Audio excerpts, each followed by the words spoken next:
What I don't think, right, is the proper way to go is to take historically white characters and make them randomly black. I'm gonna let you cook on that. Hold on one second.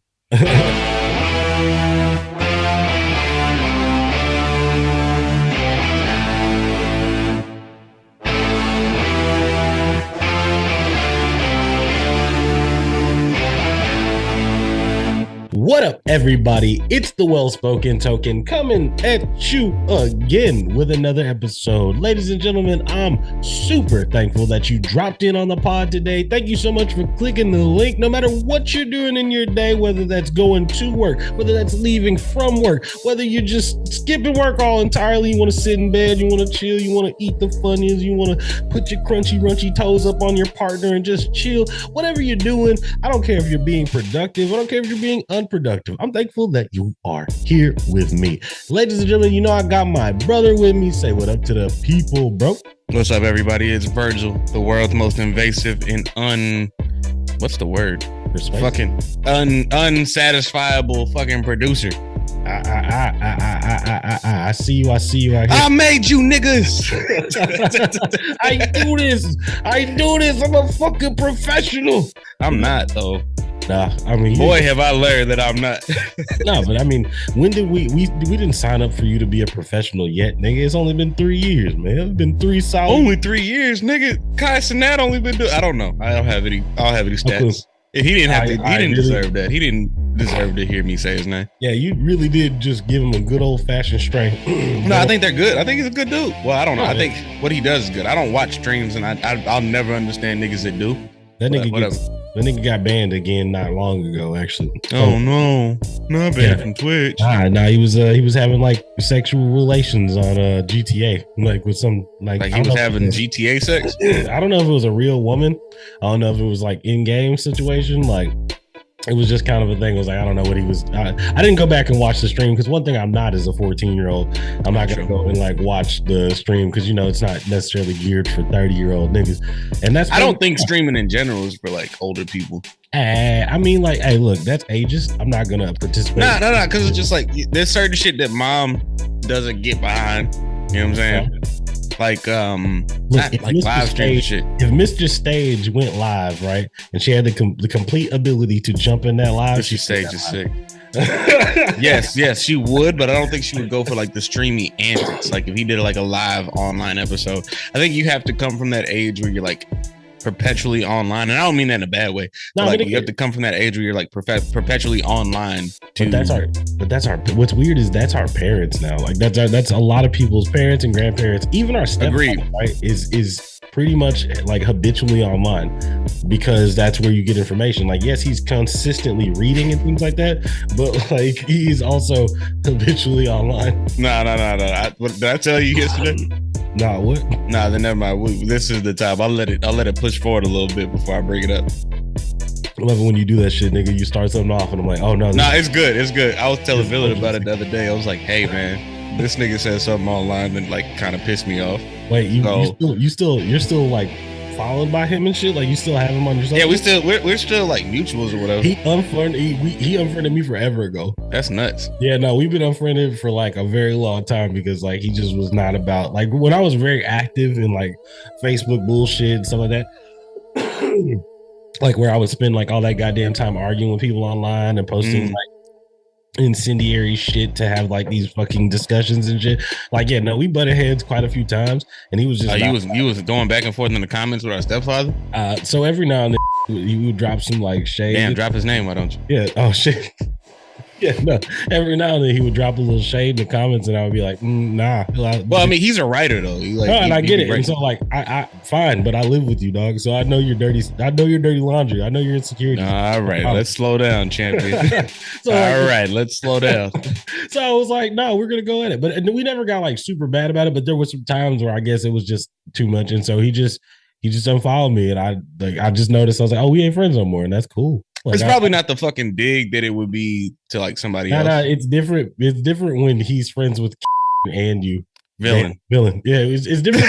It's different when he's friends with Villain and you. Well, the thing is, I don't get on Facebook, period, and to say anything. The last thing I posted was like I posted the wedding photos and I moved on. No, I get it. And that's the same here now. I'm not a fucking like, again, we're not habitually Facebooked up or anything like that anymore. Like, because, Bro, fucking, I don't even like posting shit for the podcast on Facebook. nigga, me neither. You know that. Yeah, you're right. That's a normal You don't like thing for posting me. nothing. I don't like posting. I like to be low key. No, you only like being low key when you have an opportunity to do it. But it's because your writing style is bullshit. It's really, really bullshit, dog. I just, you write like a fantasy writer. I do. And I mean, I can't help it, man, because that's where my brain goes. I was like, oh no, I need to like add as much description and much like alternative words and shit like that to like add this flowery language and script. Right. Lots of flowery language, lots of sentences that go nowhere. It's just like, and then the dew dripped from the leaves of grass. The editor said I need 290 pages. That's how you write. I used to turn, they used to be like 500 words. I'd be like, I'll get it set in 400. And I dare you to say something. Yeah, no. It was only 8 points. Fuck 8 points, nigga. I'm not going nowhere. I'm not Barack. Yeah, no, I was not that nigga. I was the opposite of calculations. I was the nigga that calculated whether or not I was like, how little can I do before I fail? Because how much can I do before I pass? Same. Like how many run-on sentences? Were you actively a bad student, or was you just like? Depends. Like I was great in classroom. Like nobody. Yeah, same. Nobody could deny. Like in the classroom, I'm fantastic. Like right. I'm contributing to the conversation. He's such a pleasure to be around. Yeah, exactly, right. Very good for the classroom dynamic. But the second I turn him on his own, he just says, fuck it. Fuck it. It's like, yep, made everybody laugh. I think I did my part in here. Mission accomplished today. That's class. All right, guys, it's a wrap. See you tomorrow. See you tomorrow. Wait till you see what I got cooked up for y'all tomorrow. I fill my backpack with spaghetti.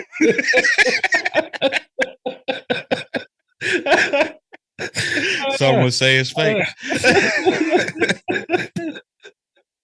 Wait till you see this one. I'm about to kill these niggas. These niggas about to die laughing. Yeah. Great. It was such an easy audience.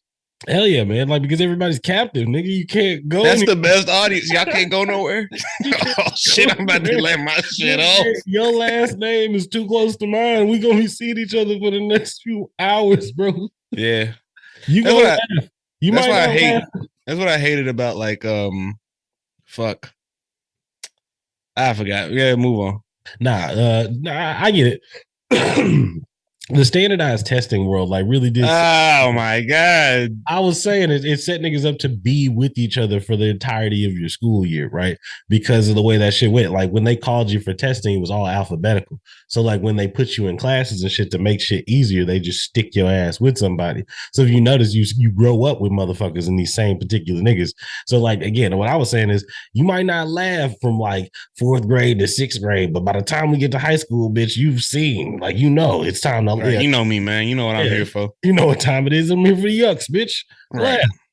I remember. It was such an easy audience because like pre-AP kids are so AP pre-AP kids, they're so easy to knock off kilter, especially like in the South, because it's just like, come on, man, y'all know y'all want to laugh. Y'all don't really give a fuck. Yeah. But they somehow managed to have the discipline to take care of themselves, and we just kind of said, fuck it. The fact, like even if I was to go back to school now, I know I wouldn't change shit. I would just do the same shit I've always done. I wouldn't change a goddamn thing. I mean, I probably like maybe pass a class or two so I could participate more in like one act plays. But even then, I had a lot more. I think fucking up the freshman year was the best part. Yeah. That was the best part. I had to do shit. Fuck you. Yeah. Nah, man. But I mean, I had a blast. Like, because even like being an understudy and shit and having less responsibility kind of allowed me to kind of look at how I wanted to pursue that shit. But the funny thing was like, and we're talking about high school, but like literally just to like fucking segue into the next shit. But motherfucking me, fucking hilarious it is that somebody looked you seriously in the face and was like, you should read Christopher Poloni's book Aragorn, right? It's written by a 15-year-old and they're just like you. Nobody ever told me that. They told me that shit. Like, well, as soon as that book came out, about the same time frame that I was like, damn, Christopher Poloni is probably like only 4 years older than me. And so anyway, like they ran up on me like, yo, you should read this book. This is perfect for you guys in this age range and shit. And I started reading it and I was riveted. I love that shit. But I went back and tried to read that shit now. And I'm like, yeah. That nigga 39. Yeah. He's like, no, he's 9 years older than me. God damn. Mm-hmm. God damn. So yeah, the book was written fucking God damn. Shout out to Christopher Poloni being old as shit. Yeah, well, I mean, he's not that old. He's like 40. As far as young adult fiction writers, that's not that old. Yeah, but I mean, what's wild is excuse me, young adult fantasy. Let's make the distinction. Yeah, I was about to say, do you see any of his other works there? Like, I mean, we got obviously Aragorn books of different colors. We got the blue one, we got the red one, we got the yellow one, and we got the green one. The red one is wait. Fuck. Aragorn, not Brazinger, is fucking the one before Brazinger. Yeah, that's that. I'm fucking up. God damn. What the fuck is the name of that book? Eldest, nigga. Eldest. Because Murtaugh, yeah. Mm-hmm. Spoilers for fucking. I don't know nothing about it. And I would never actually give a fuck. You didn't actually read these? I never, bro, I'm not a fantasy nigga. That's my thing. That's what I was gonna say. I was like, it was right up my, and I guess that's why they never recommended that shit to you. You just were never, but like sci-fi, was it sci-fi that you gravitated towards? Like, what was it like, or is it still? I like fiction. You know what I'm saying? So like, you look at like, I like fiction that's like rooted in reality. So like, in you can get fantastical about it, but like at the end of the day, like you can't have like anything with like a fucking magic system. Immediately, I'm like, this is bullshit. I don't fuck with this. So your turnoff is magic? I think so. I think so. Because it's fantastical and it just like seems like the ultimate plot device. Like it was like, hey, look, no matter what it is, magic can fix it. You know what? And this is decent because like my favorite parts of like Harry Potter and shit is like the school. The school is my favorite part of Harry Potter, not the magic. None of the magic shit ever interested me, but like with Harry Potter, I was always like, okay, look at how they interact with each other. Like I always wanted like more Draco versus Harry shit. I always wanted to know more about Draco's family.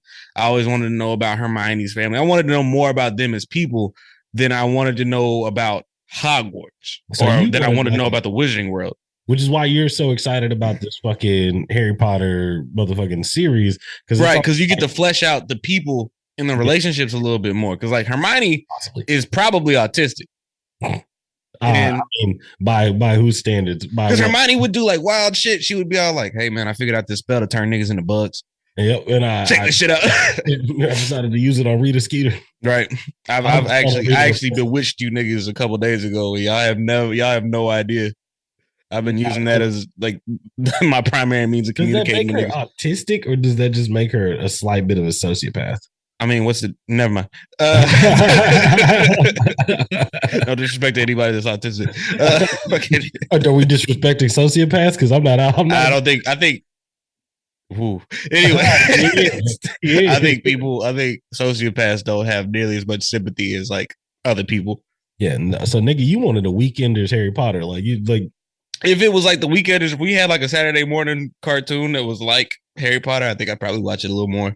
You know what's crazy is that like, you know, Harry Potter, it's been due for a show for a very long time now that I really think about it. Because like, remember when Disney was just like, hey, any animated show we put out is getting, I mean, any animated movie we put out is getting like a TV show. Yeah.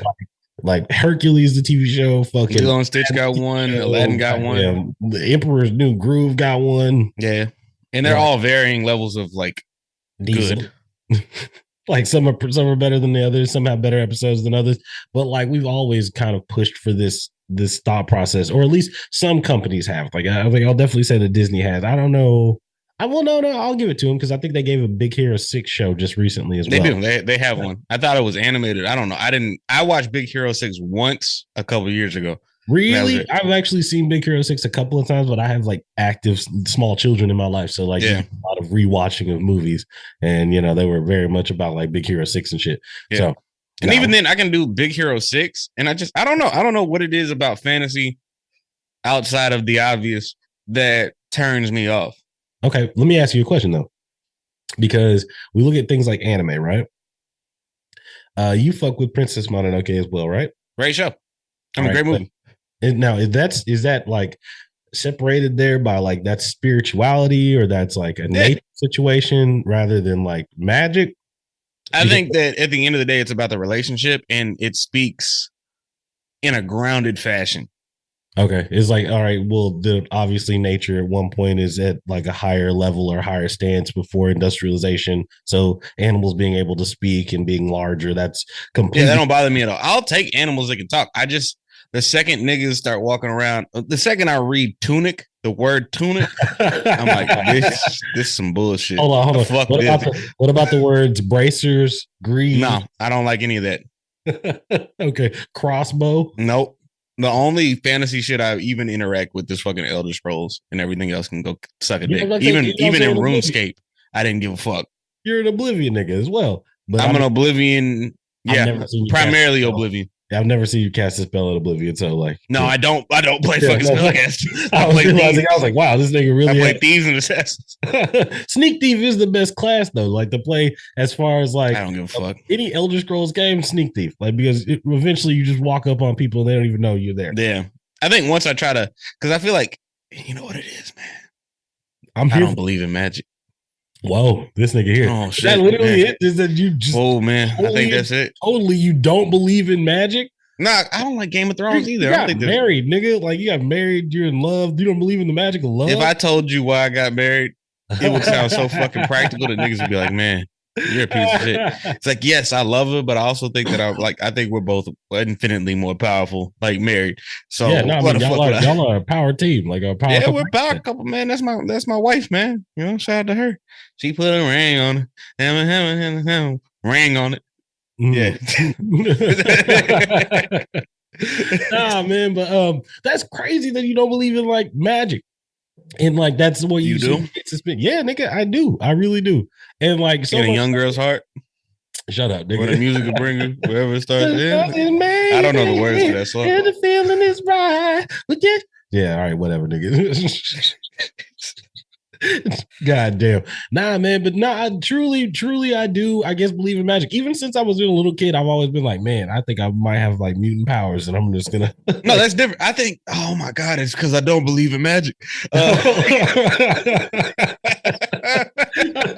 a live realization that you have no childhood. Nah, because like with the mutant shit, I'm just like, okay, everybody's kind of given different shit. You know what I'm saying? There's no real power system in fucking X-Men.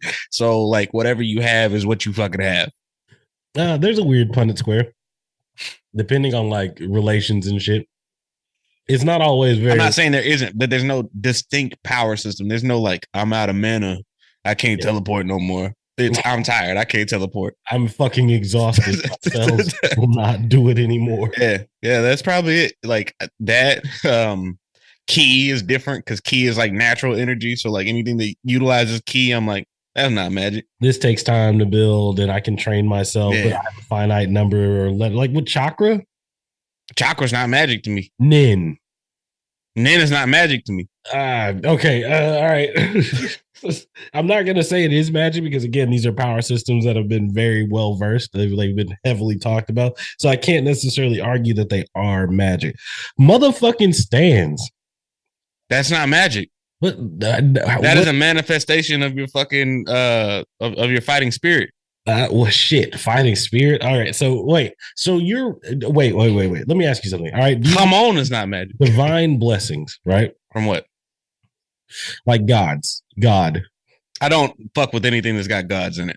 Okay, so no like religious like blessings, things like that, religious fervors, miracles, shit like that. You believe in miracles though? I do believe in miracles from divine beings like Jesus. But like I believe in God. Hold on, wait. But you got niggas like Moses, right? Who was blessed by Jesus. I mean not Jesus, but who was blessed by God. This is like, yeah, nigga, I got you. Okay. Whatever. Right. I don't think miracles are magic either. I mean, that's true. It's a very separate thing, especially if you're from the South and you're black, or just in general, miracles and magic, two very different things. But I'm just saying, all right, I'm trying to get a baseline for where you are with like the paranormal, because like I do believe in the paranormal, yeah.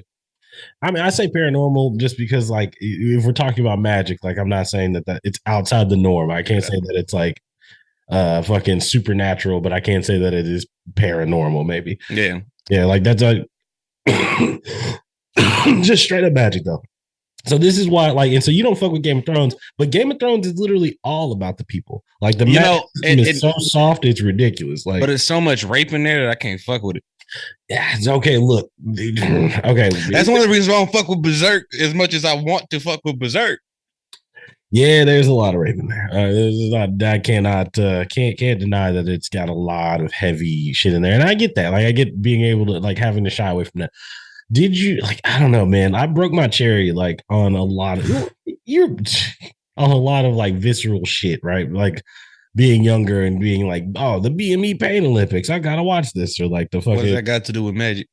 Well, I was saying that the not rape, like we don't want to talk about rape or anything like that, but in terms of like really gory, horrible shit. But I guess it's that the thing is you're not turned off by the gory shit, you're turned off by the literal like, I'm kind of turned off by the gory shit. When I was younger, I didn't give a fuck. But now that I'm older, I'm like, bro, please don't chop his hand off.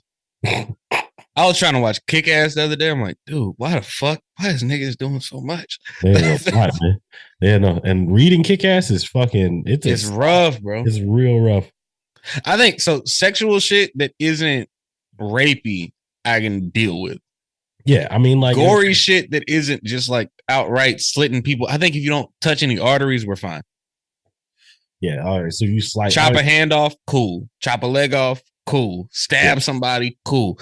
But if you're like Kill Bill Volume 1, oh yeah, no, it's scary. Like when my it's fucking terrifying. But like when homie like bit down so hard that his teeth exploded, like yes, not into it. Not at all. I get that. So there's a level of things that you have to shy away from. But so and just speaking about fantasy, so Aragorn, you didn't even check those out because the magic situation. And so I don't think it was. I think it's just the whole package, right? I get it. I think it's the whole package. I never saw myself in any fantasy story. Did you read The Ranger's Apprentice? Yes. I was about to say the first two books. There's like once that nigga stopped being a youngin', I was like, fuck this shit. Once Will gets older, though, it becomes a situation like now that again, I think it still holds up now. Like I went back and read some of them again afterwards. Once Will gets older and his homie, I can't remember his homie's name, the night kid. Fucking Horace or some shit. Horace, I think that is his name, actually. Yeah, no, like they get older, their relationships change. They send that nigga on like straight up missions. He meets younger. Yeah, he's a fucking full-fledged ranger. Yeah, it's good. Like I'll just be straight. Like the books are good. I didn't get a chance to finish the 9th one because it went to like a weird 9 is nuts. Yeah, no, there's 9, 10, there's 10. Like the last one I think deals with Halt, or maybe Halt died. Like I can't do series, bro. Anything more than 3? Yeah, I can't do more than 3. I know you've read plenty of trilogies. I've kind of been. I've read plenty of trilogies, and I've watched plenty of trilogies. Yeah. Once we go over 3, I'm like, bro, fuck this. So Percy Jackson? Nah, I don't give a fuck. Yeah, I mean, I guess I was reading those by myself. But I know you read the Kane Chronicles though. Who? The Kane Chronicles, the Egyptian ones that Rick Riordan wrote. Nah, why the fuck would I read that? Nah, they were just in the room then. Okay. I mean, fucking Villain wrote those. Villain read those. Yeah, Villain's more into that than that. I like post-apocalyptic shit. I like fucking alternate history shit. I like that type of shit. Now, I'm not gonna make you a representative of like our entire culture, right? That's not what I'm gonna do, right? But I see why you would have like a separation from that. It's like, okay, cool, you don't believe in magic. I get that. But what I've noticed is, and this is something we when we made that video about magic and shit like that, about like why Black people don't play magic and shit, like that was just kind of a view into one particular like umbrella as far as like the Black experience with like alternative cultures and shit goes, right? But the thing is that it extends out so much. And one thing I'll say is that there's another area where there's a lack of representation in like Black or people of color, or I'll also just like specifically say Black, is high fantasy. Like so they made that ad clap. You don't need no applause. High fantasy, like Ramsey. But no, I use the ice magic because I got a cold heart. And high fantasy, I mean, I define that as like magic systems. I'll define that as like castles, dragons, like dungeons and shit. Dungeons and dragons. Dungeons, dragons. Even the Dragonlance, pork, things like that. Like, I won't say Game of Thrones because there are Black people in Game of Thrones. Like they're like recorded people, like from the Summer Isles and shit like that, like in history, in the lore. So I can't even say that Game of Thrones isn't listed there. And that shit was made in the 92. So I'm actually going to say that that's one of the outliers in which of having like like black representation. I think even Tolkien had black people, but it was like these were the people that sided with Sauron. These are the people that came over. Were they black? Yeah, the people that came over on the elephants and shit like that. The people that sided with Sauron were black? Yeah, some of them were black, yeah. Were there white people that did it? Yeah, like there were people on. Because I learned today that Tolkien was South African. Oh, I mean that makes sense, but I mean, I don't know. I watched that Tolkien movie, and that was where I was like, oh yeah, I knew he attended Oxford. And he had friends, and he fought in World War II or World War One. It's possible. Hold on, let me actually. That's a definite. He definitely did fight in World War One. He had some homies that they called the Fellowship, and like some of them have. Yes, he was born in South Africa, but that I don't know how much of that. That doesn't necessarily make him like I wouldn't say that it's racist, right? Not racist because it was apartheid. He definitely came up during apartheid. Yeah, no, I'm just saying I wouldn't say it's racist to have like a group of individuals from across the seas, right, that have no interactions with elves, that have no interactions with like dwarves, right? That like get a proposition, get offered money to come over and fight for a force, right? Mm-hmm. Without having like prior knowledge to like any atrocities or shit like that that's been committed. Like that's, I'm just saying, like in terms of Tolkien and Lord of the Rings, right? Like if Sauron sent emissaries over to these fucking islands or shit like that and said, "Hey, we'll pay you to fight," like that doesn't make it racist for him to put them over there, because the whole not necessarily, because there's like character motivation that isn't based in your race. Yeah, he was basing a lot of this shit on Celtic like mythology and stuff like that. So you have like elves and shit like that to that degree. So again, these individuals have like prior knowledge to past shit. Like they're like, oh no, he's committed mad atrocities. Like he actually wants nothing but like the subserviency of humans and whoop de whoop. And so like they're talking about Sauron. Yeah, I'm just saying like they're able to tell other individuals in close proximity about this shit. Mm. So everybody on like Middle Earth, basically, not everybody on Middle Earth, but everybody within a certain range or radius is going to get more information. But that's me being a lore nut about. True. And that's one thing about fantasy that kind of turns me off is there's so much fucking lore involved that is just like so much of this stuff is like created to kind of give a backstory into how fucked up shit can be. Yeah, or how great the past was. Yeah, or how great the past was. Because there are certain like statements where it's just like, wow, that shit like seemed like a great place to be alive. But I don't know. Once things get so bogged down in the past and it's like created to kind of push the narrative in a way, I don't even know how to explain it, but like it pushes the narrative a certain way. I'm like, bro, I can't get behind this. Like, I like Lord of the Rings. I like the books. I like The Hobbit. I like the world that he created, but I think that I liked it from a perspective that I never saw myself in. Okay. And I'm not saying that's a requirement for. No, I get it. But you saw the story. The story was interesting. It was cool. But I just like the world at the time. Yeah. Nowhere in that story did you find yourself represented. No. And I get that. I get that wholly and totally because I love Tolkien. I love the world. Right. But I never saw myself represented in that. Right. And even in like Game of Thrones. Right. My favorite character in those books is a nigga named Bronn. Like, and Bronn is like a sellsword. And in my mind, he was black. Like as I read him, who the fuck is a sellsword? I mean, it just meant like a mercenary, like a nigga. Ah, okay, cool. Sale sword or a sell sword. I sell my sword. Yeah, I sell my exactly. Mm-hmm. And so, like, yeah, no, he was a sellsword. But the way that he would be described in the books is moving like a panther, being sleek, being cunning about shit, always kind of willing to kind of go about shit the opposite way of like not necessarily honor, but like preserving his own life. He was doing what needs to be done to stay alive. Exactly. And so like, and I really enjoyed his character. He was funny and shit. And in my mind, he was like a tall, like shaved head black dude, right? Mm-hmm. And I mean, that was just my own like headcanon because like they never really like delved super into like his full on like, oh, what's his complexion and woo-doo, right? So I was able to kind of form that head space about that character, right? But that was the thing. I just enjoyed him. That's where I saw myself represented because if given that situation, that's the way I like to play my character, kind of fun and like up in the air and shit, like not necessarily giving a fuck because the honor that you're preserving is going to allow me to like preserve. Get ahead, right? Exactly. Your desire to hold on to your morals lets me survive. Exactly. because and that was my whole thing with that character, and I really enjoyed it. And then I watched the show, and he was white, and I was like, what was crazy is I was like, oh, I still like this character, because his morals, his values are still the same, and me not seeing myself in that, like, portrayed there, is not too bad.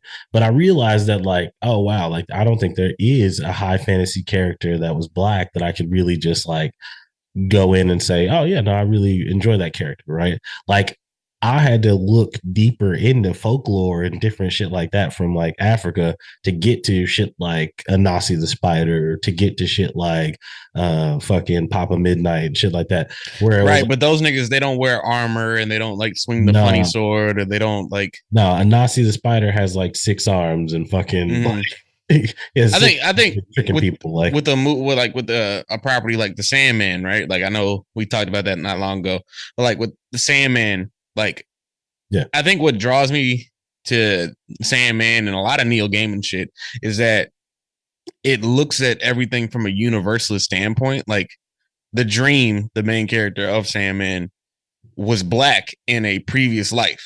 He was an African man in a previous life. And it's just like, okay, so he went from being this African dude, and then he basically changed his appearance based on where he was at in history. Yeah. And I'm like, see, when I see things like that, I'm just like, so that it's not necessarily erasing people that look like me or just like whatever, But it's creating more life in that situation. It's right. Like, it lets me feel like even if I don't exist in this world, I existed, or somebody like me existed somewhere. Which where I would kind of say like you might be into like reincarnation fantasy shit like that. No, I fuck with those. I like Avatar a lot, and I think one of my favorite things about Avatar is the reincarnation aspect of it. Like these niggas are all people across history. Like like Korra's dark skin, but Aang was a light skinned person. But at the end of the day, they're the same. Not light skin. They were white. Like he was a white individual. No, I get it. I don't know who gives a fuck about their race. But I think that when you create a elected man, like it. Yeah, but when you create a world where like that genuinely doesn't matter, but it still takes into consideration the culture of it. Exactly. Like the fact that the Avatar cycle, right, is always moving, and that each individual, no matter like area or like space, is connected via this. Like right. It considers the world. And I think that's what, and I said this earlier in a different space. Shout out to you, the person who had that space, the safety net. What attracted me to the Elder Scrolls was that there were so many different people, and no matter what, you started from the same place. Like if you do Oblivion, like nigga, you're in jail. Everybody's in. Like if you're a high elf, a Breton, a fucking Redguard, Khajiit, Argonian, you start right the fuck here. You have no history. You have only a future and a present. Exactly. And so like, because you're not out to figure out what the fuck happened to you, why you're in jail, what the fuck happened there. You're literally out to like, oh, well, do you want to go give this fucking amulet of Talos to goddamn me, homie? Like, do you want to go Martin? What do you want to do? Exactly. Like, what are you going to do? And no matter where you came from, it's going to be, and even still, you still experience the shit. Like Argonians are still treated like they're dirty people, or fucking still like ostracized and things to that. Yeah, they're still treated like, like Kuma addicts and shit. Like, yeah.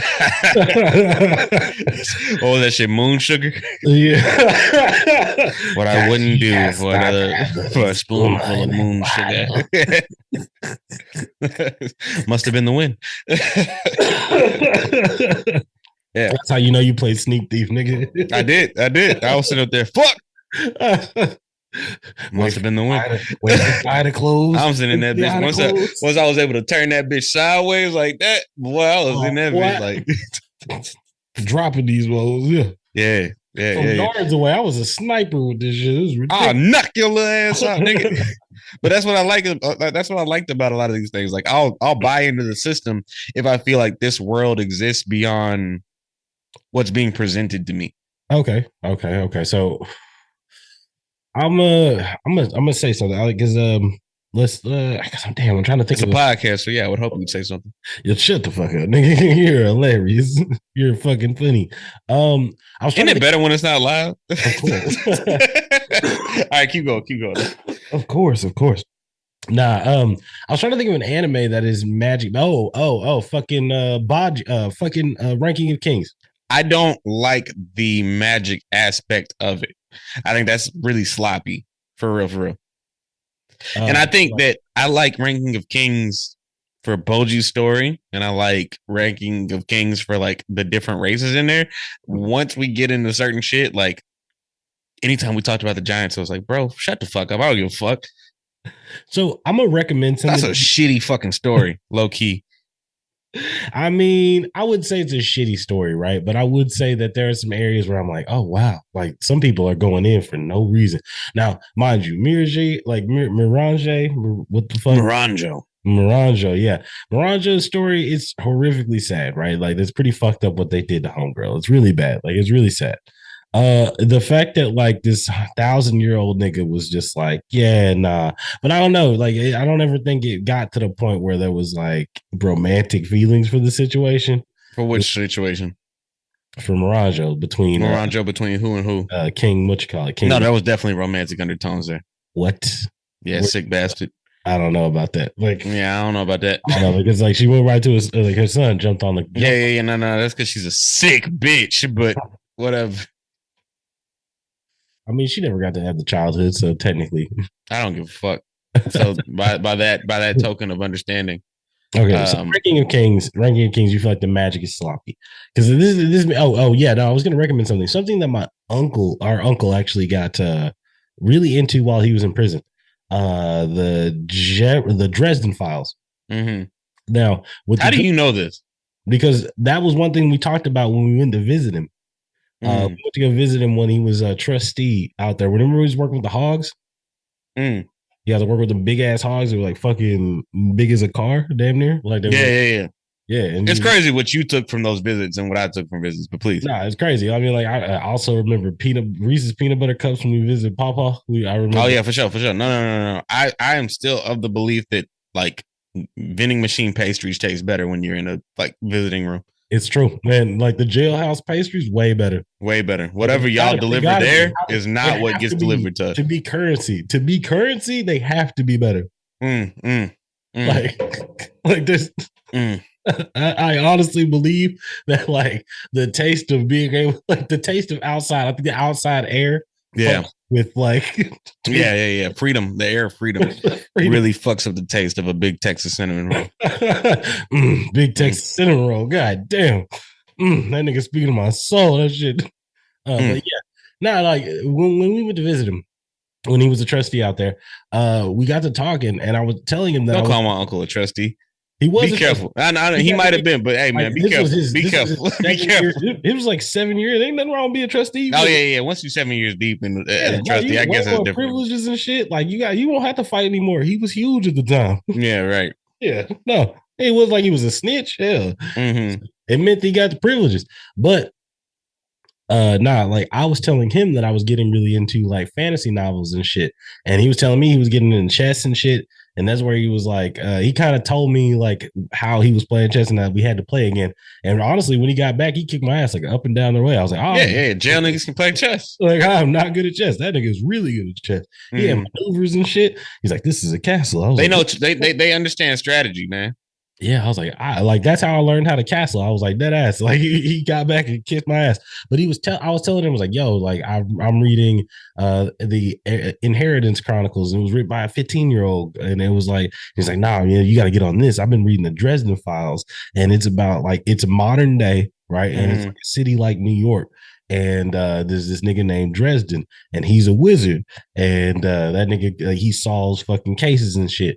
And all the while, there's different shit going on in the fucking city and shit. And it's like magic, but it's thrust into the real world. And again, I never read the books. I went back and read the comics. There's a comic book, I think. Excuse me. Yeah, you go, bro. Yeah, there's a comic book, I believe, and that I checked out online, and that's where I kind of got a little more basis for it. And that's what really got me, that thought process is what got me into like trying to go for like, let's take like the magic system and high fantasy stuff and mix it up. That's why there's an RPG out there, a tabletop that's called, well, there's two. Well, no, there's just one that has this basis. It's Shadowrun, right? Okay. Shadowrun is like, imagine if like motherfucking New York City, right? A big ass hole opens up in the middle, like a crater opens up in the middle of fucking New York City, like circa 2000 fucking 4, and outpours like dragons and fucking demons and vampires and fucking high fantasy shit, goblins and different stuff. Right. All the fucking high fantasy bullshit. And then rather than like try to take over and revert shit back to like old and shit, right? The dragons like start heading up corporations and like start buying up real estate and shit, and the vampires start like purchasing up like nightclubs and shit to that degree, and blood banks and different areas like different, right. They integrated into like society or whatever, and they did what vampires do.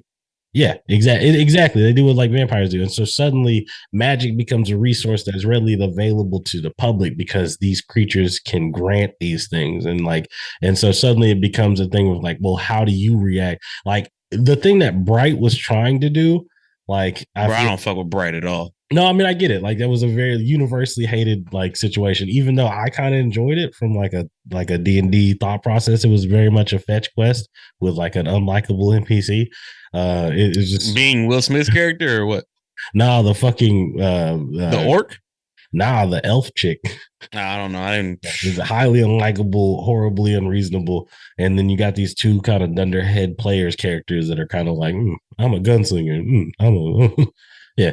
Nah, yeah. No, it's from a D&D perspective. Like it's fun. Like it's funny. Like it's interesting, and I'm like, oh, okay. I'm glad that we accomplished this. I don't think that necessarily the themes were executed as well, because when I play in D&D, I'm sitting there looking at a person going, okay, you're crafting this is on the fly. Like you're trying to make this work. You might have taken some notes, but you didn't really like spend a whole lot of time on this. You just thought this was a cool idea, and then started implementing. Let's make it work. Yeah.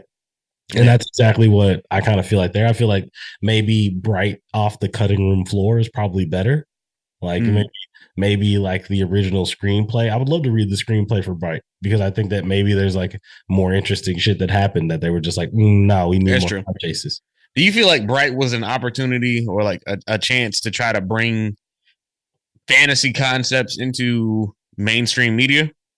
I really was hoping, and I think that it was trying to capitalize on a wave that was happening. Like there was an underground wave. Like some people say it was the Matt Mercer effect. Some people would say that it's just. You think the Bright was the Matt Mercer effect? Shout out to fucking the damn D&D video that taught me about what the fuck the Matt Mercer effect. Not D&D video, fucking Magic the Gathering video that taught me what the fuck the Matt Mercer effect was. Yeah. Shout out to them. Shout out to Critical Role. Yeah, right. Like they're very incredible. They've been impactful. Fucking shout out to Critical Role. Oh my god. Them making. I like I'm just saying. Them crossing over multiple worlds. It's a big crisscross, man. Like you've got some of your favorite voice actors from anime and video games. You've got a group of individuals who are semi-improv trained and are willing to kind of like go there in some instances. Like, oh my god, they're such good actors. Oh my god, they don't have to be great actors. They just have to be like, they just fucking get it, man. They fucking get it the whole time. Oh my god. Either way, they were very impactful. Say it's high noon. Say it's high noon right now. Say it's high noon. That was a fucked up thing. And did you read? I guess you did get a chance to read about that he refuses to say that now. He doesn't. Well, yeah, I would too, because it's just like, bruh, I don't know. Yeah, no, I'm so not into D&D, and I'm so not into like Magic the Gathering and all that other shit that it's hard for me to accept aspects of that culture. You know, like I don't know. I don't know what to tell you. When you say aspects of that culture, right? Because you like, I get it, man. You got grievances, man, and it's okay to make them. I don't have grievances. And I said this in the live stream, and after chewing on it a little bit longer, I was like, you know what? I don't really have a beef with certain shit. But it is just like, I think that these communities, the D&D community, the Magic the Gathering community, they breed an air of, I don't have to tolerate, not intolerance, but just straight up saying like, I don't have to a degree, because I'm participating in this, because I am alternative, this or this. Like I don't have to tolerate your presence. I don't have to. I don't have to consider where you come from and all your shit in order for me to do this. Because like I was doing this before you showed up, and I get it. Because like, is that a lack of perspective? I do think it's a lack of perspective. I sincerely believe like it's solely a lack of perspective. A lot of these dudes or people in general just have kind of occupied this space and they've been able to occupy the space on their own without any extra shit. And now that certain people are kind of getting in there, they're like, man, you either get with the program or you get the fuck out. Yeah, because we've been doing this for so long, and this is just the way we do things. Mm-hmm. Now, I get it. There are definitely some really old school rules lawyery, strange type of motherfuckers that like decide that the way to play the game is only this. Mm-hmm. Or the way to tell a story is only this. And I mean, like we're really deep into the fucking high fantasy conversation, but honestly, it becomes a moment where I think it might be a good time to bring up like tokenization, because something that we said in pre-pro, something we had talked about and we chewed on for a second, was like how like once you become a token, once there is tokenization, or once there is like a speck of representation in something, right, then suddenly like this becomes like affirmative action. This is enough, this is equal to, right, that like you this is all you need. Here's something that I had said when we had spoken in pre-pro and kind of like agreed that tokens, the difference between like a token, a participant, and a contributor is your willingness to uphold the status quo. Exactly. And so a token typically they're present, right, but they're not changing the status quo. They are present, and their presence is impactful in a way, but it is not changing the status quo. Like it is something that says, okay, cool, this is almost a platitude. Like that, hey, look, one of you excelled to an expectation, or one of you exceeded expectation, and so now like here's a bar, or like no, now here's enough, right? And we'll give that a good breath of time before we see that again, right? Because we now see, and I mean, like, this is getting hoteppy and like tinfoil hatty, but it's is like, it hoteppy? Oh, well, what I'm about to say might be. Oh my god! It's like now we see where the bar is set, right? We know now we see where like, okay, this is how you could squeeze through, right? So now we'll raise it, right? You have to be this plus this. You need to be. Not only do you need to be charismatic, not only do you need to be like impactful and like not impactful. I've said that too much. Not only do you need to be charismatic, not only do you need to be good with the people, right, or like easily reachable, right? Don't you have to be accessible, charismatic, twice as good as the average. Yeah, and also you need to be even more so moderate. And you also have to be able to accept things. And this is talking about the presidency, like I have to. Well, this is talking about tokenism in general, or just being the only black person, only person of color, only other in a space. In order to be accepted, you kind of have to be like, I'm cool with this. Fuck it. There's a degree of playing ball, like you have to. It's shitty. You gotta play ball, and like I've been there, you've been there. Like just realistically looking at it, I've been in rooms where I'm just like, bro, what the fuck? All right, man. I'm like, let's get through this fucking day and deal with this fucking interaction. Absolutely, because sometimes it becomes a situation of like, look, I've got to continue living my life. Like tomorrow is another day for me, and in order to progress tomorrow in the best fashion, right, and to set me up for the best goals, I'm gonna have to let some shit slide. I'm gonna have to kind of like, handle things in a certain way because I've got a trajectory in mind. Right, I'm trying to achieve. Exactly. And I get it, you know what I mean? Like, because just like with Barack Obama or fucking, and that's just such a far out fucking thing. Barack Obama, Sam Cooke, Sam Cooke, Muhammad Ali. I go right. In order for me to have occupied this space, I had to transcend so much, and I really still might be the only one after this. Like, I might and so many people are gonna look at me and be like, "Well, we don't have to do more because we had that." There's a reason that they're like a lot of rappers, a lot of people will, even people in the hood, will direct themselves in the manner of sports or entertainment, right? It's because these are clear lanes that we have excelled in, right? There are people to look up to.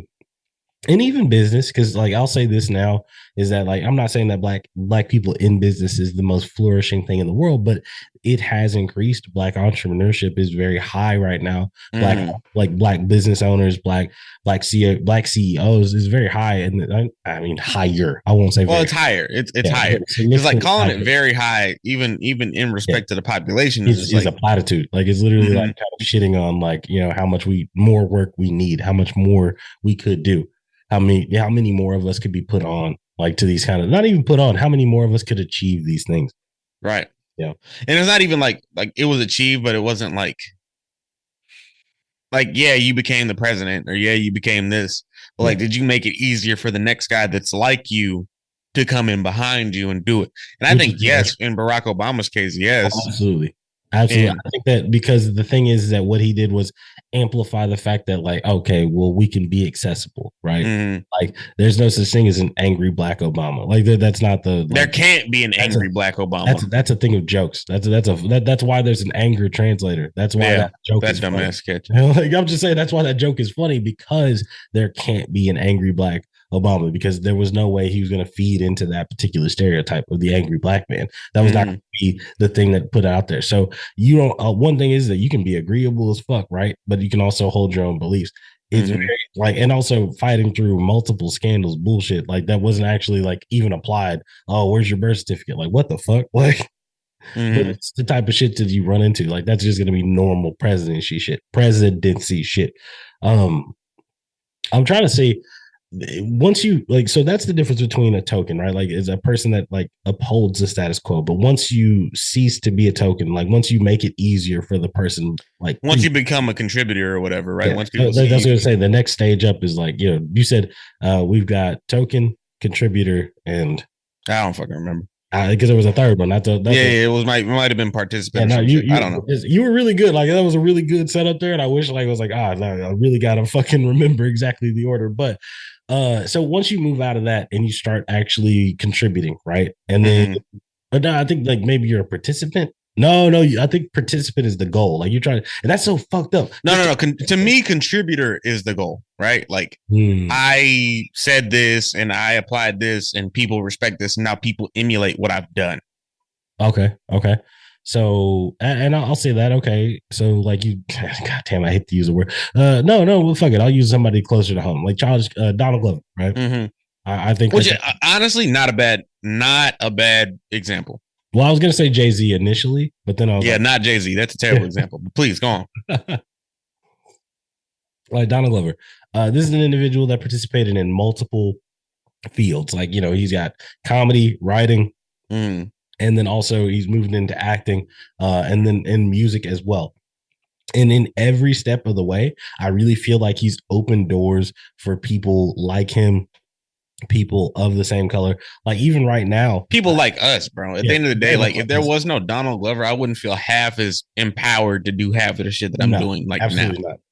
Shout out to him as well. Like recently, I was watching The Swarm, and I mean, on top of it, I do have fucking my own gripes with him as a person and the shit and the decisions he's made. But at the end of the day, like this nigga made it fucking possible, dude. He laid a blueprint out for a lot of niggas. And not only a blueprint, but like dead ass, like a fucking a walking path. Like he set like a very clear trajectory of like, oh, this is all possible. Like, and even if you have like a modicum of talent in this situation, or if you just have the desire to do these things, like you are very capable of getting this shit done. But I was gonna say, fuck. Well, I know Donald Glover as an example of an individual that participated, and he's made it easier. Like you take it in steps of like Childish Gambino, right?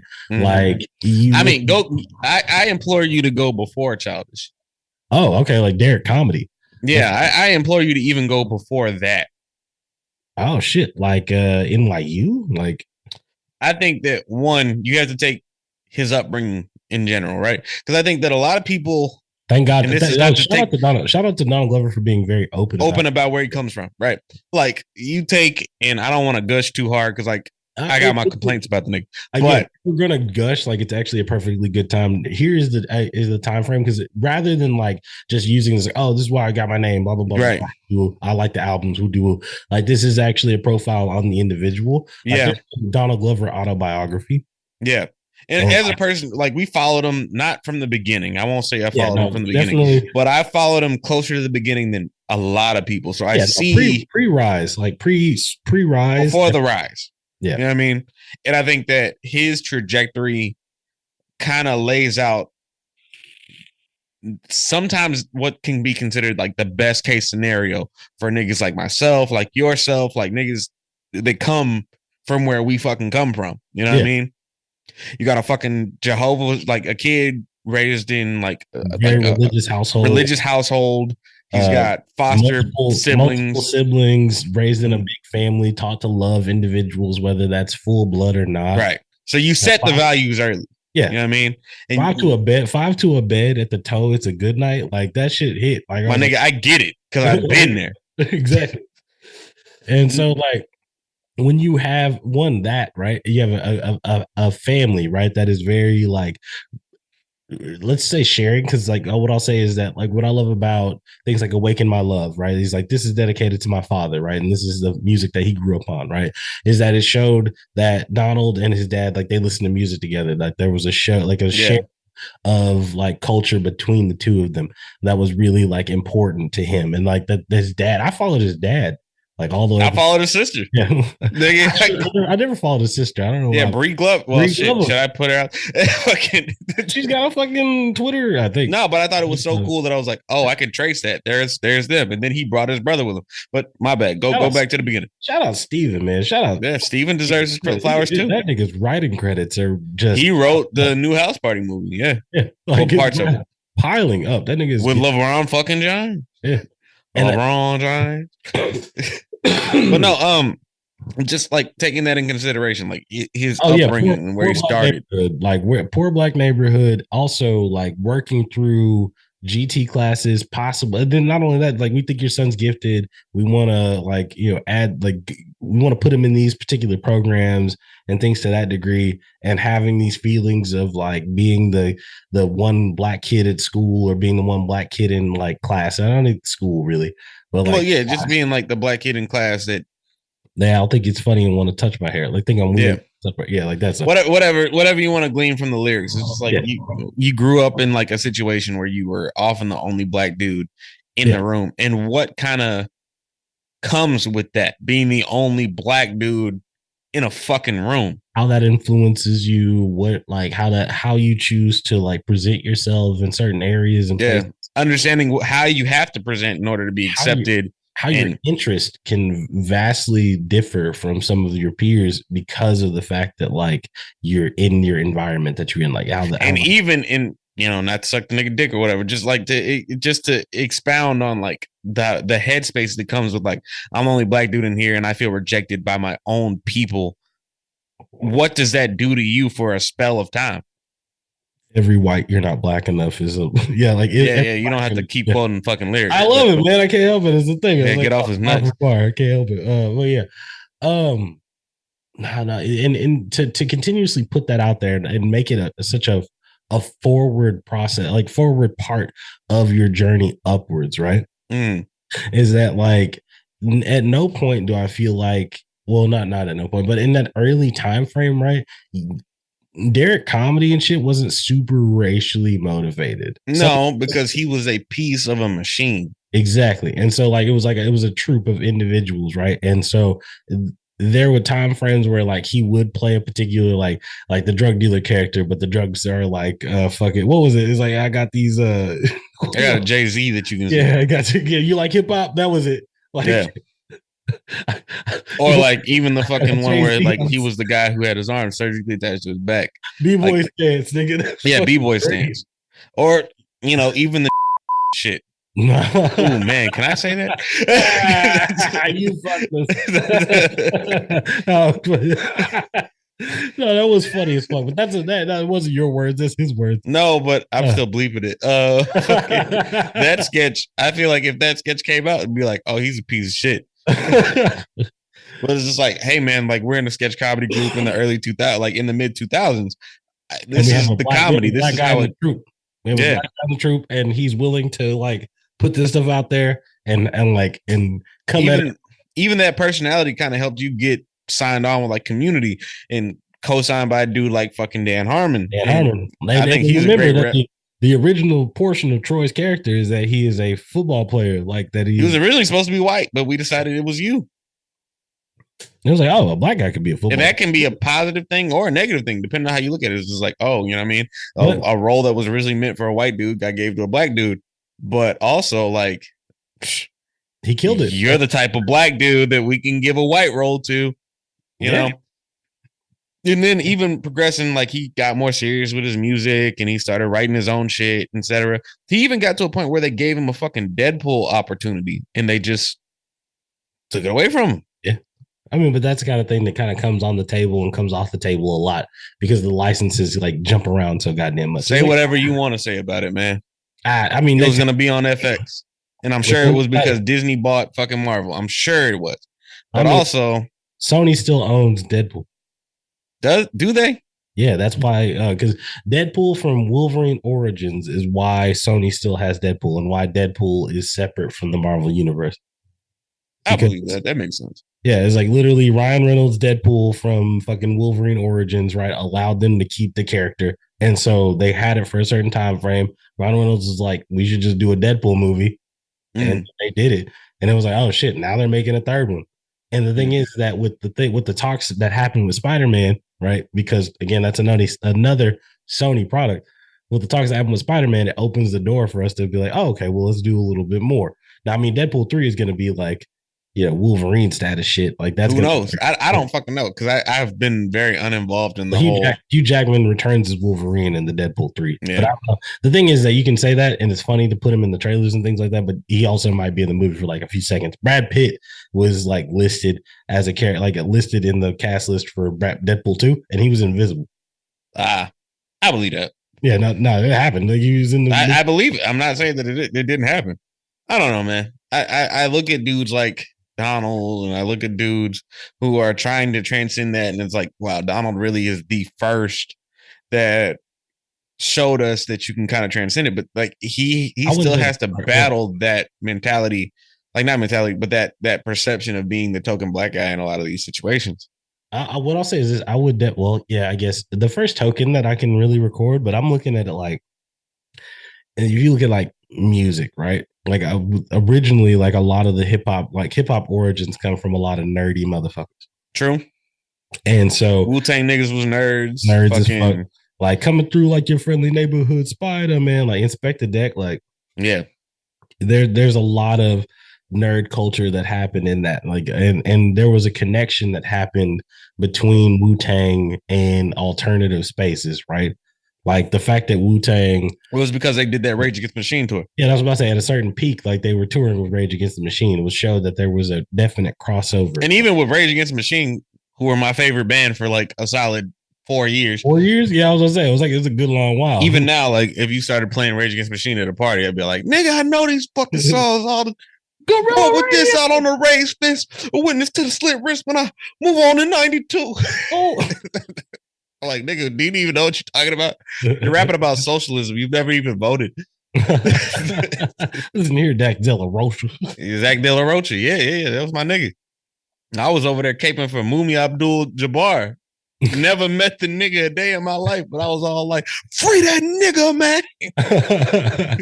But don't let them assassinate Hugo Chavez. Don't let them assassinate Evo Morales. Yeah, that shit hard. Robots, nigga. Like that was, yeah. Yeah, I get it. But I don't know. So my follow-on question for a lot of that shit is like, we can all acknowledge that there's not like a lot of black presence in fantasy in general. And like there are different mentalities about integrating people in there. Like a lot of people, their answer is, well, why don't we just tell our own stories? And I'm like, I'm cynical because I think that our stories aren't valued if you don't package them correctly. Like if it's not the Woman King, like if you didn't put it, bro, we needed to do Black Panther to fucking get the Woman King. Yeah. And that's what I'm saying. And I like some people, say what you will about the Woman King. I actually finally got a chance to watch it. I thought it was good. Yeah, I was like, some of the fight scenes were really good. It was a fun movie. It was a good movie. Is it the best thing in the goddamn world? I don't know. But neither is Conan. Yeah, neither is Conan the Barbarian. True that as well. Neither is Hercules. Neither is Xena the Warrior or Highlander or any of them. But the thing is that they are stories that are being told, right? They are stories that are having the opportunity to be out there, and so like we have these things where we get shit like motherfucking Black Panther, right? We get shit like the Woman King, right? Like I would look at something look at horror, right? Like horror as a whole. Like, I think Black representation is better in horror. Exactly. But I feel like there was a point where we had to make it as such. But it's still something that we can, even now, there's still more so. Like I think that it's dope that we're getting like an all Black horror film. Like the blackening is going to be, I mean, not that we haven't had something like that, because we've had horror comedy films like Meet the Johnsons, not Meet the Johnsons, Meet the Blacks and shit like that, or like Medea's Boo, I guess. I've never seen that. Come on, man. Let's be nicer. You got Get Out. Get Out as well. Oh yeah, no, we got to give Jordan Peele all his shit. You got to give Jordan Peele his opportunity. I mean all Black. Like I mean like literally all Black, but I mean like at the same time, yeah, Get Out. Like Jordan. Yeah, you got your Get Outs. You got fucking Candyman. You got fucking Candyman as well in the real spaces. Like, not even just fucking the Jordan Peele Candyman. Candyman. Yeah, Tales from the Hood. Tales from the Hood, like the Crypt Keeper, all that shit. Like these are. So I see what you. There's Black representation in horror that's a bit more prevalent, right? So I mean, maybe it's just the fact that we're not putting ourselves out there, but like maybe there's the lack of representation, right? We just need the people that do participate or do love these spaces, right? To not necessarily step up, bro. You at the end of the day, you need a Black avatar, bro. You need somebody that is so fucking good that you can't deny them. Yeah, that fucking sucks, man. Like, so what I'll say is like, so the new Dungeons and Dragons movie, right?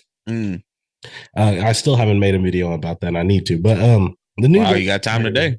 I did. Well, I must spend time with the lady, but either way, I might have time tomorrow. The paladin character, right? Now he's Black, and I actually really enjoyed it because he played the classic version of a paladin, like from like second edition, right? Like giving alms and tithes and always saving people and different shit like that. And it was in complete honesty and lack of fucking sarcasm and like a complete misunderstanding of colloquial terms, just like very literal, very interesting character. But this was a situation where I was like, oh wow, there is a Black character here. And not just, and then also the sorcerer being played by motherfucking Justice Smith, because he was also a light-skinned kid. Yeah, Justice Smith, fucking Detective Pikachu, also from fucking The Get Down. Okay, my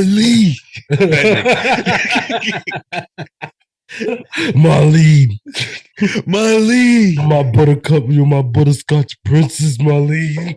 Shaolin fantastic. I ain't trying to derail this shit, but I know before we started the podcast, I was showing you all the books in the fucking room. That was such a good bit, nigga. I love you for real. But I was giving off the fucking. Giving it up. Are you seen the fucking wall? Yeah, check it out. I got D'Angelo in the fucking Vanguard right here. Yeah, nigga. And right in front of him, we got John Updike. Come right there. We got John Updike's fucking Rabbit Run. It's a story about the sexual revolution. Pretty fucking good. He leaves his wife. He was a basketball player. Fucking Kingdom Come. Look at that fucking shit. That's a classic. It's a classic DC novel. Fucking Alex Ross. Fucking God. That's what he is. A fucking go. Look at these fucking pages. Here. Look, the panel's crazy. They're just fucking crazy, dude. Fucking crazy. Goddamn fucking my whole shit. Fucking JoJo's Bizarre Adventure Part 4. Look at my man Josuke. Fucking hunk of man right there. Fucking. That's a real pastrami sandwich right there. Look at the fucking Reuben on that fucking gagoo.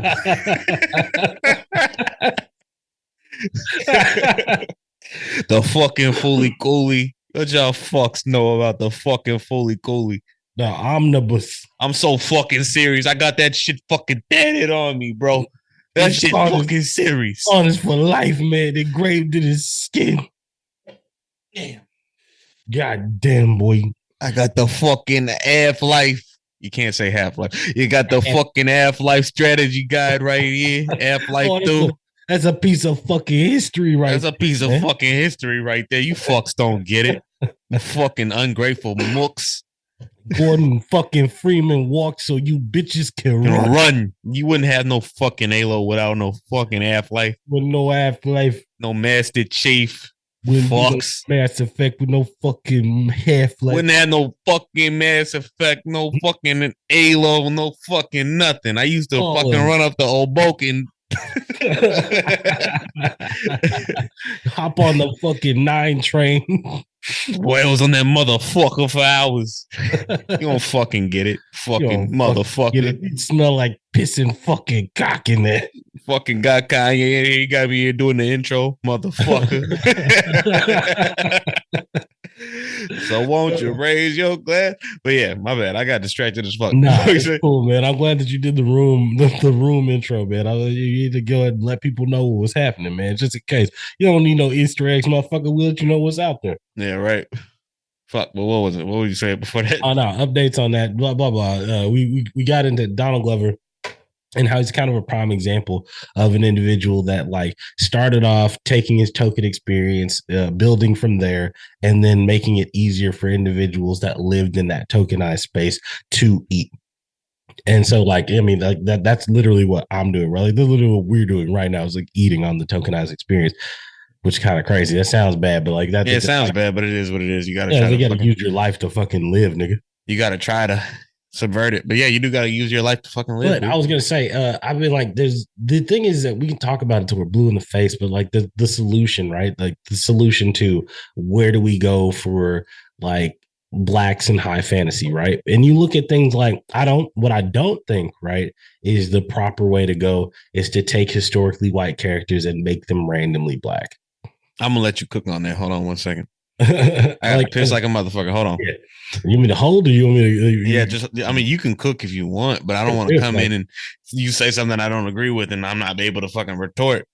All right, you were talking. You were talk about representation. Yes. Yeah. So like we talked about till we're blue in the face. But like I thought it was cool that there was a black character. There was a couple of black characters that they listed in, like, well, not listed, but they cast in the Dungeons and Dragons universe or the Dungeons and Dragons movie that allowed people to kind of see themselves in these roles. But I'm also thinking, like, you know, building more in the creator space. Like, there are black creators that are making things that are high fantasy, right? Like Abrea Iyengar, and I love her to death. Abrea Iyengar, god damn, fuck, I can't remember her at. Either way, I'm gonna fucking skip her because I can't remember her. But she does a Strixhaven live event. She's done a couple of episodes of Game Nights. She's kind of prevalent, like not semi-prevalent in the Magic universe. Lou Wilson, shout out to him. Yeah, but they're all D&D niggas. Yeah, these are D&D people, which I mean, like, that's one certain portion of high fantasy, right? Like, and I mean, even look at why Marlon Wayans, the funny thing about it is that he was the nigga, the token black character, I guess, in fucking the original D&D movie, which I mean, like, I don't even know what class we could stick that nigga in, but either way, like, other than these D&D aspects, I don't know if we've ever placed black people. Oh, the fucking, I was gonna say the new King Arthur movie actually, I think, had a black character in it that was pretty damn good.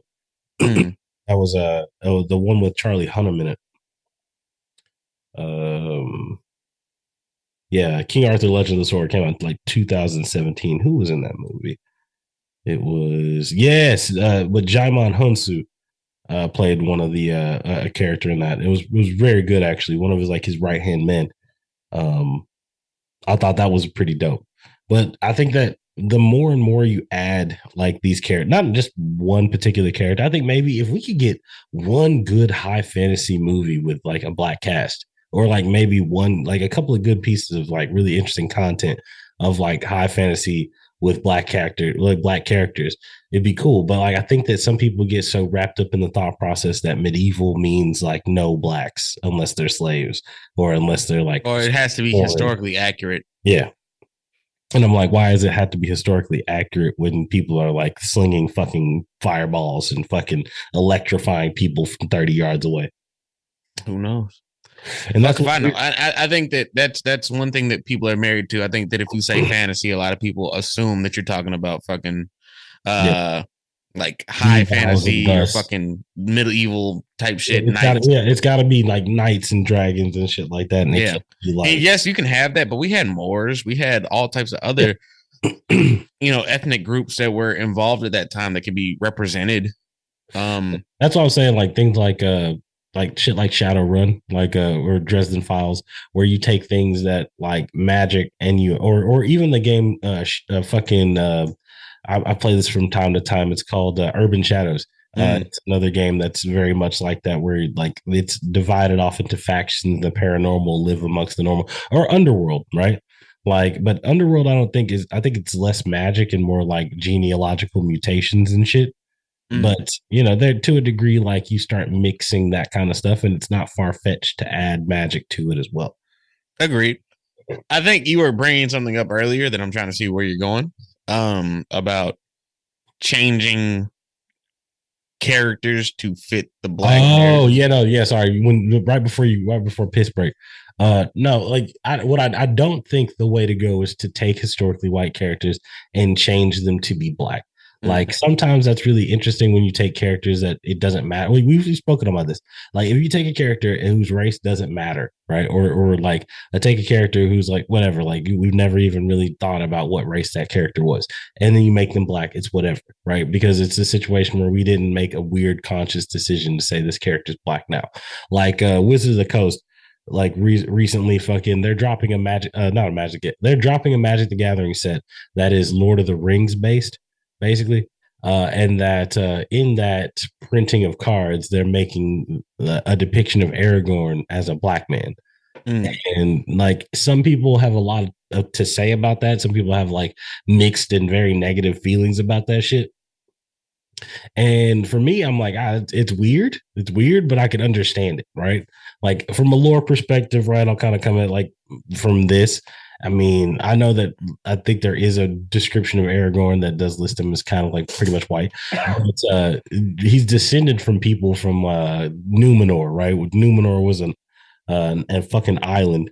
And it was like an island that was like basically split off, and the great god and the elves like basically bestowed favor upon these motherfucking people until they kind of fucked it over and decided to fuck the elves, and they sank the god like basically sank the island and shit, right? But some of the people from that island basically escaped to Middle Earth, right? And they live there, and that's where fucking Isildur, the nigga that fucking cut the ring off of Sauron's finger, and later on like kept the ring and we kind of betrayed the whole fucking world by keeping the ring around.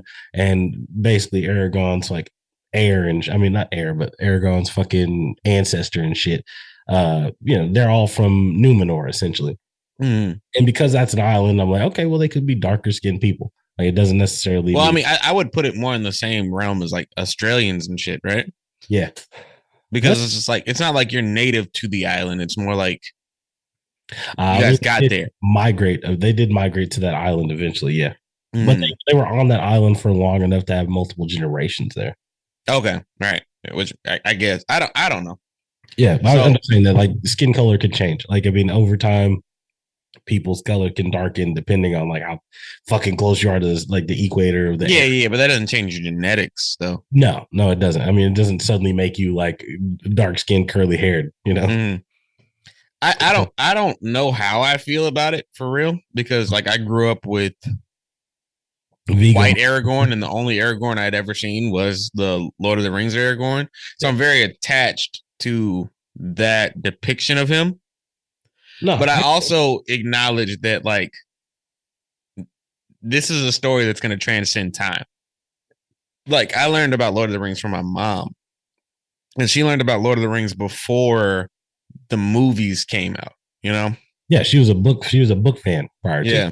So like, yes, there might be passages that describe him as one way, but I'm also just like, well, we still have the other Aragorn. We still have white Aragorn, Yeah, and we still have book Aragorn. Like, why can't he exist in another plane? Not another plane, but in another iteration, as a darker skinned person.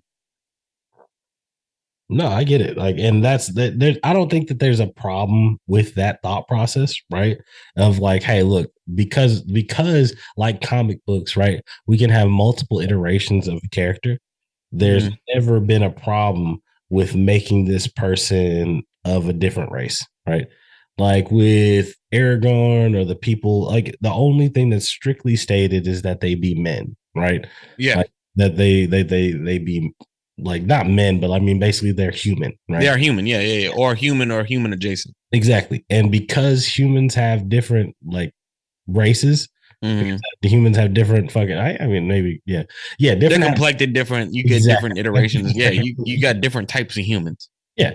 It's Like not, if I read something like and this is gonna sound fucked up, and I'm not trying to compare like humans to dogs, but like if you read like a story and the story says he is a dog person, you might have a very specific idea of what type of dog they are.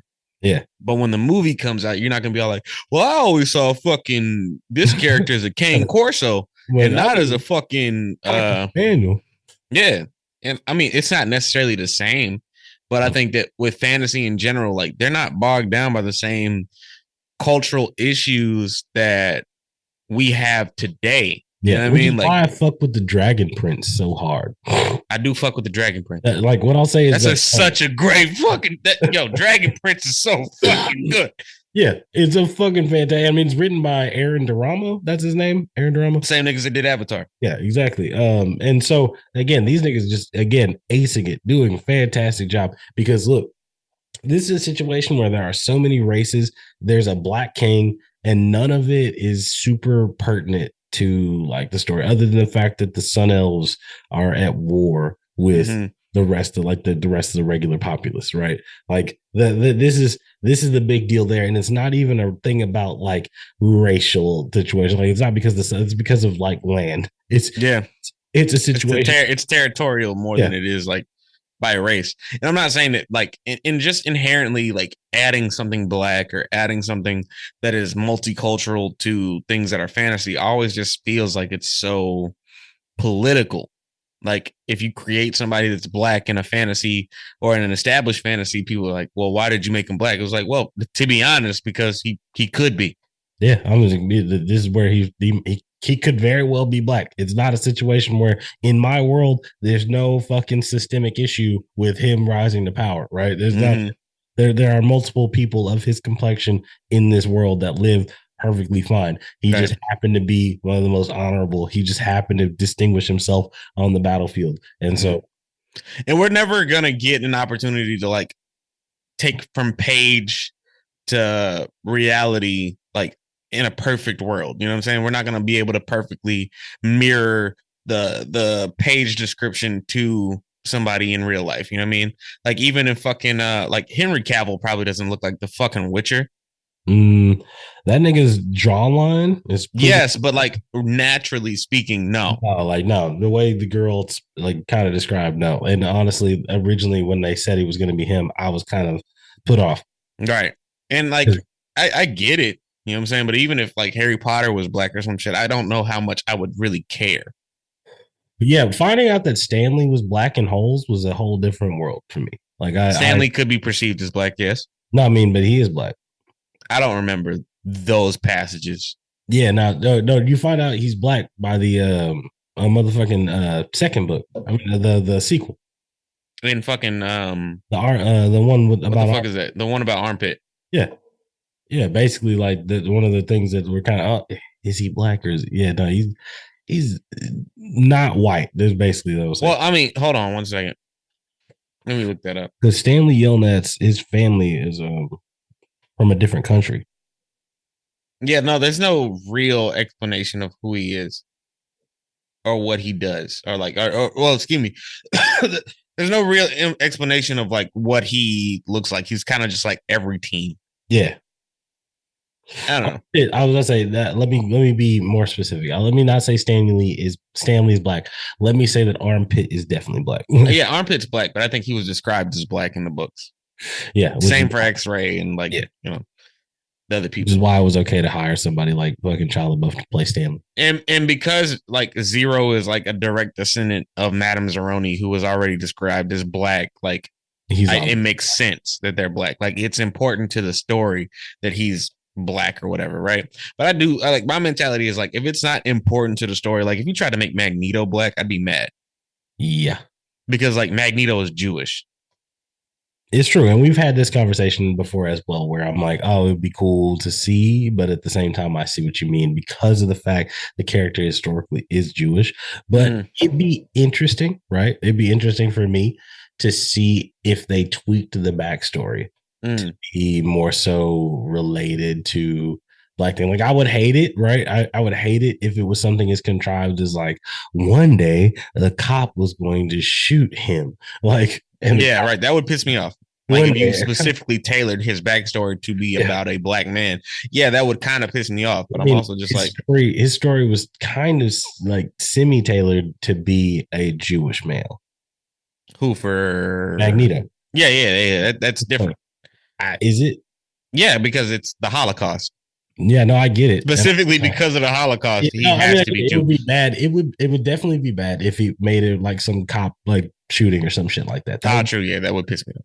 Yeah, that would be bad. But I'm saying that like, is there a way to make it about the black experience that isn't? I think that in a allegorical standpoint, X-Men as a story is about the black experience, right? Yeah, no, we've been there. At least that's the possibly revisionist. If people look at it and they're like, okay, well, this reflects Martin Luther King and Malcolm X's perspective on this and like the civil rights struggle and movement, and we'll use it as like mutants and we'll have them be multiracial and things to that degree. Shout out to Roro for being beyond Omega level. Shout out to being consistently dope in comics as well. For sure. Shout out Storm. She's fucking dope. Nah, man. I'm looking at it. I'm like, we have so many interesting characters, right? That spread out over a lot of different mediums, right? But for some reason, just high fantasy has not clicked as well. And I'm like, because there's a turnoff in the black experience for that, where we just don't have these stories or people that are involved in these things. Like they keep casting Jaimin fucking whatever his name is, nigga from Back Down, nigga from fucking. I know who you're talking about. Yeah, they keep casting him, the handsome dark skinned dude that fights. Yeah, and all of these like exotic roles. Like you remember he was the partner to Russell Crowe's Gladiator, right? Yes. Like he was there. He's also, like I said, he was in King Arthur and he was the right hand man there.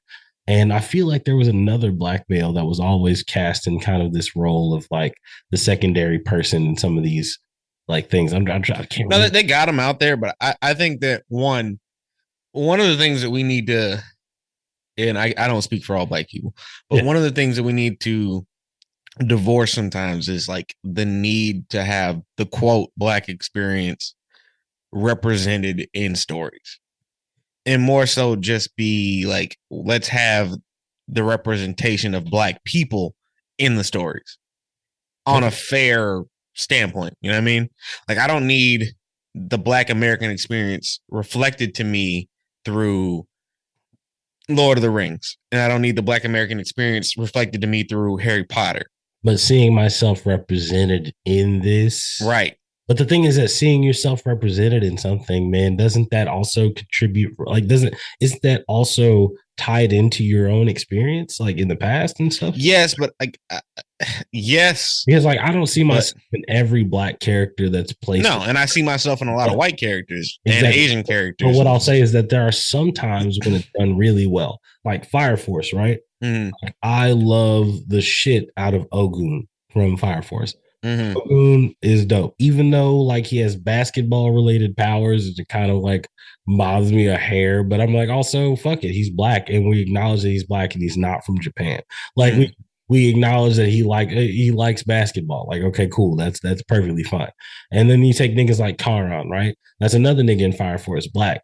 And I love his character. He's not the magical black man, but he is kind of a mammy factor. Like he has got these characters that he considers that are his charge, and he'll do anything that he can to protect to protect them, like the protective black mammy type thing. shit.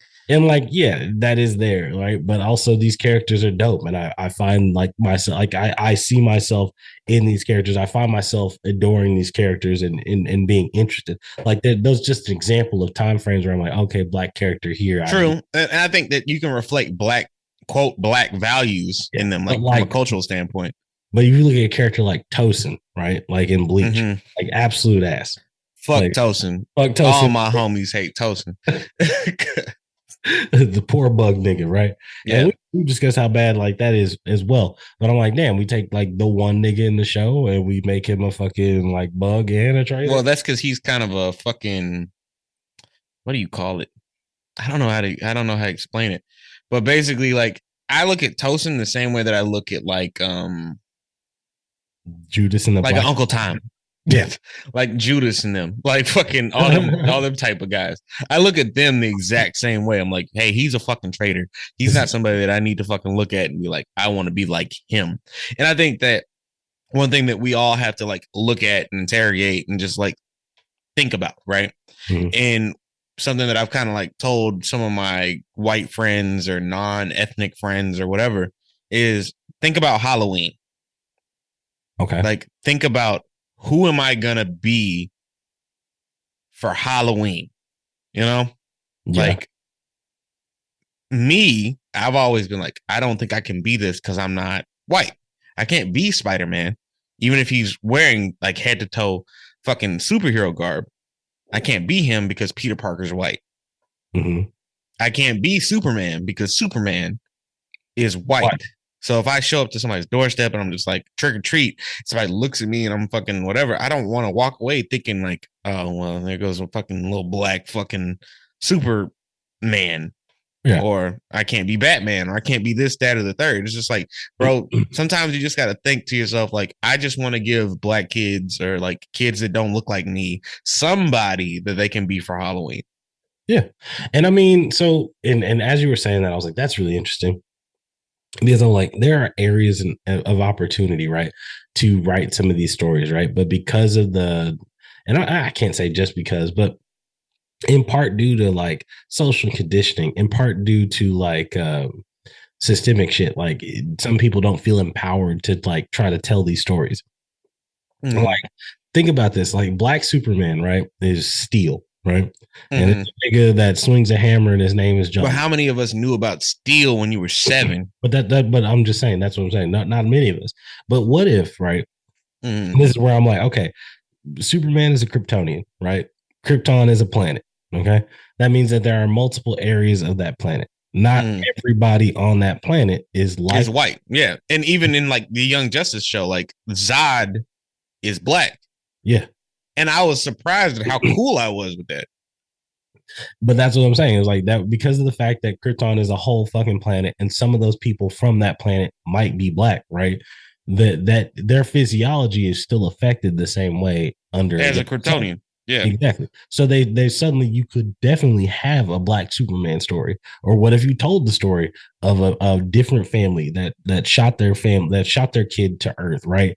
And that kid, instead of landing in Kansas, landed in Houston, Texas, or landed in fucking or landed in like Montgomery, Alabama, like and it was raised by a black family, right? And grew up with systemic racism and things to that degree. Like, what do you do? Like, what's that Superman story? Where's that? Or like, Batman being black. Like, there are black Batman, and they've been. There is a black Batman, yes. Siren, I think, right? There are 2 black Batman now. Yeah, Batwing and the Lucas. Lucas, goddamn, what the fuck is his father? Lucas Sims. Nah, goddamn, his father is the fucking inventor for Wayne Tech. Yeah, I know who you're talking about.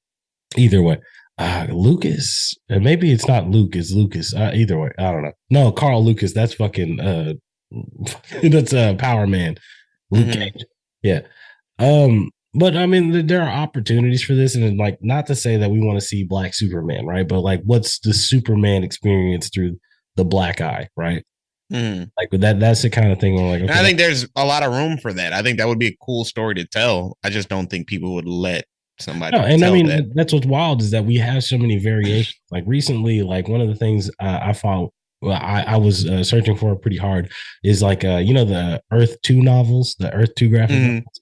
Uh, Superman story in the Earth 2 graphic novels is pretty interesting because he comes back, he lands in Metropolis, he lands in Kansas, he grows up, he goes to Metropolis, and he tries a bunch of different shit, and it's a lot more of like visceral, right? Like he has a next door neighbor that he's always talking to that he knows is like a prostitute, that he knows is like a drug abuser and things to that degree, right? Mm. And she always sees him. She's always like semi nice to him, but he kind of like continues on about his business and never really discusses or deals with her. And then like after some huge climactic situation and stopping like this giant like world ending problem, he comes home to find out that she's basically unalived herself, and Mm. that she wrote on the window like, why couldn't you save me, Superman? And it was like almost as if, well, did she know that next door to her was You'll never actually know. Yeah. Superman, or whether or not like, and so he's got to live with this guilt. This is the kind of shit that we're like, okay, we're willing to go to these places, right, to stretch and extend this character's mythos and thought process, right, then these alternative stories and shit. But not once have we like not necessarily approached a black writer. Yeah, I mean, maybe we should maybe like approach a black writer and say like, hey, can you give us a story, Right. Or can you tell a story from this perspective? Yeah. Yeah. It would be cool. I think it would be cool. And I think there's so much room out there to tell stories with the black experience, or just like the experience of somebody that isn't just like, the the average American or the average person's like life in mind. Yeah, we're not out here trying to be like the everyman, right? Where we actually do delve into one particular person's experience, and maybe not in a way to dog whistle just that particular race or just that particular individual specific lifestyle, but to also show and add perspective to other individuals, because that's what's lacking in a lot of the interactions that you have in these spaces is like perspective, understanding those like, hey, look, the reason that this bothers me, or the reason that these themes are not okay for me in this game, or like these jokes are not okay for me in this game, is because where I'm from or what I do, like this is what that means. This is what that means to me. And so like by having these consistent examples, like people have the opportunity to be exposed to this type of shit. Like you have no idea how many motherfuckers were like, oh my God, pursuit of happiness. That's so crazy. Right. I saw myself in there. Yeah, I think Last of Us has an episode with the gay couple that people really resonated with, and I think for a lot of people that I know personally, they were like, "See, in the apocalypse, that would be me right there. I'm over there. I'm here for my family. I'm here to do this for my people." And then once they see him doing gay shit, they're like, "What the fuck? Hey, yo!" Shit. And then later it's just like, "Oh, bro, no, that's me." And I think that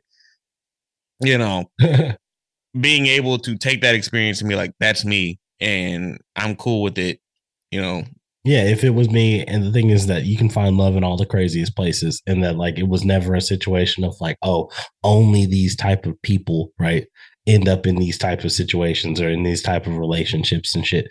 And that like as you grow and you get to know a person, shit can change. For sure. Not just shit can change, but like things that you didn't think were there or available can suddenly be there now. Because what I like about that particular episode is that the character, I think the character Bill, like I don't think in his, he says it like it's his first time. Like he's never indulged in that thought process, right? And I mean, who knows if he's brought a woman home ever or not like that. But the way he was reacting and acting in the situation, it didn't look like he had gotten close to anybody in that degree.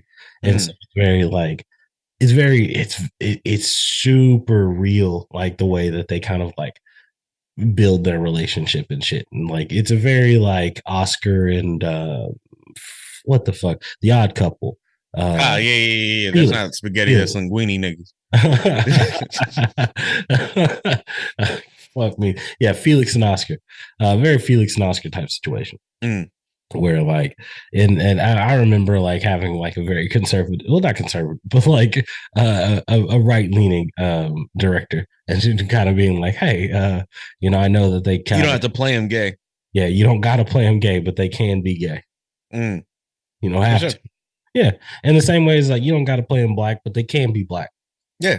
And I think that And that's the mentality we should approach a lot of this shit with. It's yeah, I like they mean, don't have to be black, but they can be. yeah, no, I was blessed enough to be able to be in a lot of roles and shit like that on stage that were traditionally black. Like I was in a production of Macbeth, and that's a Scottish play. Mm-hmm. Like, shit, we did Hamlet with a woman as Hamlet. So yeah. I mean, I get it. Yeah. But yeah, I think we chewed the rag. No, I definitely. I feel like this phone has been definitely sogged up, chewed up, slopped up, and I'm good. I'm actually in a good place from where we are here. Thank you guys. Thank you, nigga, for sitting down. This has been a fun conversation. I feel like we really kind of like delved really deep in that, and my brain got tickled. I was excited about this. Look at my brain. My brain is so tickled. Yeah. Either way, though, hey guys, it's the Well Spoken Token. Thank you for coming to the podcast today. Thank you so much for clicking the link. If you're watching us on YouTube, staring at our pretty faces and you appreciated what y'all saw, hit that like button, please. If you didn't, if you're not, if you're even on Spotify, you can like us there too. You get the little heart button next to the episode. You can do that. It'd be nice. It shows us that you love it. You like what you're hearing. Let me ask my brother, hey, bruv, do you got anything extra you want to say to the pod in closing statements? Shit you want to get off the nothing. Just like it's a big content week for us. We're gonna drop the Discord either Tuesday or Wednesday, so please be on the socials and on the lookout for that. Great opportunities to have good conversations, great opportunities to just connect with other like fantasy niggas or just like people who like different shit across the spectrum of nerdom. And big project hopefully coming out this Friday. Yes. Hard work. All love. Thank you guys. Be on the lookout. Yeah. All right. I like that. You said all love. Thank you guys. And that's all I can do. It's all love. Thank you again. It's the Well Spoken Token. Catch us on all the socials. We love you and we out.